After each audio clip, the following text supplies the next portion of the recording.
சொத்துக்காக ஆசைப்பட்டு பெற்ற தாயின் கை கால்களை உடைத்து கொடூரமான முறையில் கொலை செய்த கொடூர மகனை போலீசார் விரட்டி பிடித்து கைது செய்துள்ளனர். அவரிடம் நடத்தப்பட்ட விசாரணையில் அடுக்கடுக்கான அதிர்ச்சி தகவல்கள் வெளியாகியுள்ளன. ஈரோடு மாவட்டம் வேப்பம்பாளையத்தைச் சேர்ந்தவர் ருக்குமணி.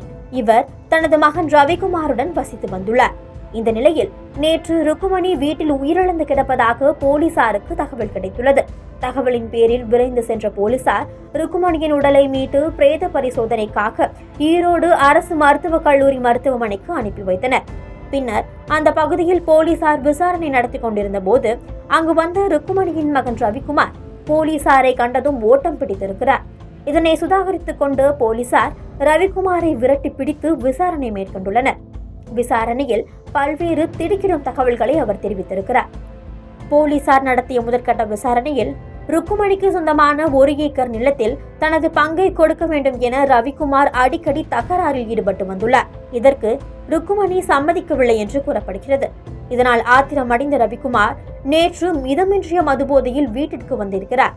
வீட்டில் உறங்கிக் கொண்டிருந்த ருக்குமணியை கட்டையால் கொடூரமாக தாக்கியுள்ளார். அதே சமயம் அவரது 2 கைகளையும் உடைத்து சித்திரவதை செய்திருக்கிறார். இந்த கொடூர தாக்குதலில் ருக்குமணி பரிதாபமாக உயிரிழந்தார்.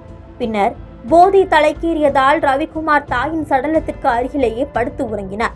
மறுநாள் காலை அங்கிருந்து வெளியே புறப்பட்டு சென்ற ரவிக்குமார் மீண்டும் வீடு திரும்பிய போது போலீசார் அவரை சுற்றி வளைத்து கைது செய்துள்ளனர்.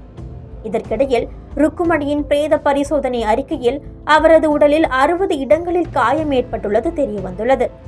பின்னர் ரவிக்குமார் மீது வழக்கு பதிவு செய்த போலீசார் அவரை நீதிமன்றத்தில் ஆஜர்படுத்தி சிறையில் அடைத்துள்ளனர்.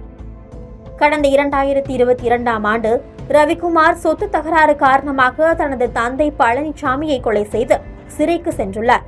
தற்போது ஜாமீனில் வந்த அவர் தனது தாயையும் கொலை செய்துள்ளார் என்பது குறிப்பிடத்தக்கது.